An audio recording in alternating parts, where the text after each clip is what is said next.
Today's YouTubers, I'm Thermos Dade, and we're going to talk to you about the Vinches Black & Decker 8-cup Thermocraft coffee machine.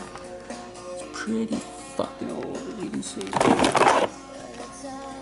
glass.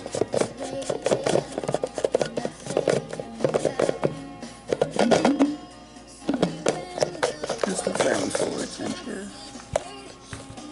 What's Vinches? People might ask you what Vinches means. It means it's an antique and you can't get the product anymore because they don't make it anymore type shit. It's the coffee basket, it's pretty dang. Up here you guys need a shower head, it's pretty good off and on switch. The reservoir.